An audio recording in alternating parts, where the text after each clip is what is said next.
Episode 1, 10 Claw. It was Halloween on the island of Sodor, and all the engines were excited. That night, Thomas, Percy, and Stepney were at the shed telling ghost stories to one another. "And every night on the date of the accident, it runs again," said Percy spookily, as a warning to others, plunging into the gap, shrieking like a lost... "Oh, be quiet, Percy," said Thomas. "You've told this story before, remember? It was on the same night you got covered in flour and pretended to be a ghost."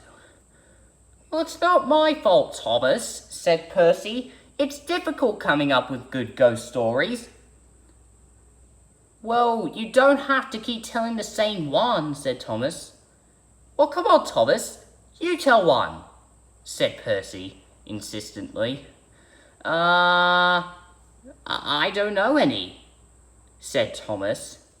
"I know one," said Stepney. "Really?" said Thomas and Percy, surprised. "Yeah, it's a really good one." "Okay then, take it away, Stepney." "Once upon a time, on a railway far away from ours," said Stepney,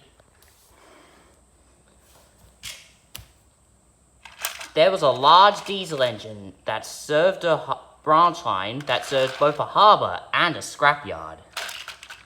No one could remember the diesel's actual name, but eventually everyone started calling him Diesel 10.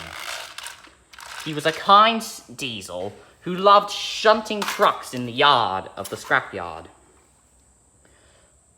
He was hard working, but the manager soon had an idea.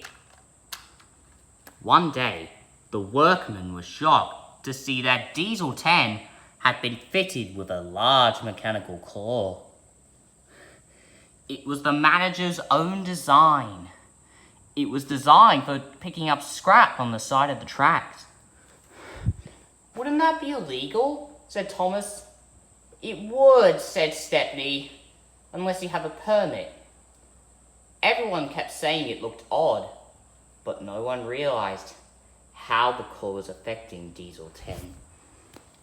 He became reclusive, angry, and spiteful. He would constantly lash out at the workmen. And the engines, well, he could make even the toughest engines' boilers run dry on the hottest of days. He would throw threats and insults at them, saying that they were obsolete and diesels were destined to take over. He would make the sick offer of personally tearing them apart when their day to be scrapped came.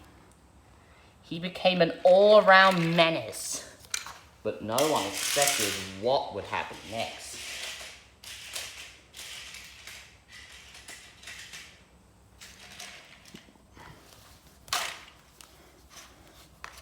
One night, a little engine was making a delivery to the scrapyard.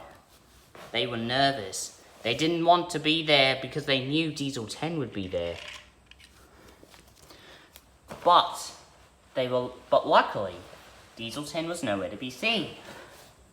So, the little engine backed up into a siding, and they were about to leave when they heard a low rumbling sound in the distance. They looked over and saw a massive claw coming straight for them.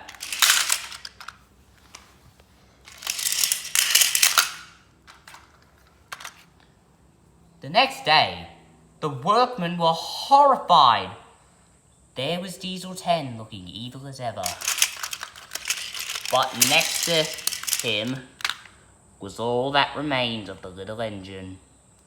He had torn them down to pieces, and all that was left were jagged shards of metal. The workmen were horrified and blamed the manager for it.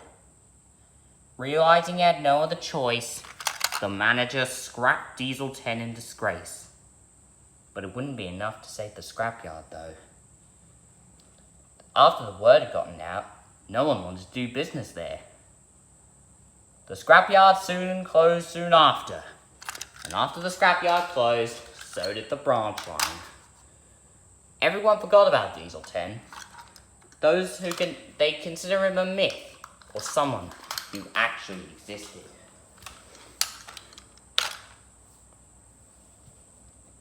However, some say that on a dark, misty night, Diesel 10 is still out roaming the rails, flying down the main line with his claw flailing like mad.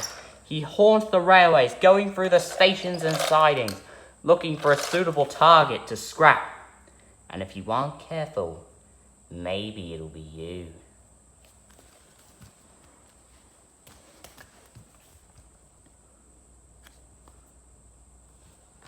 Wow, said Thomas. That was actually pretty good. Nice work, Stepney. Thanks, said Stepney.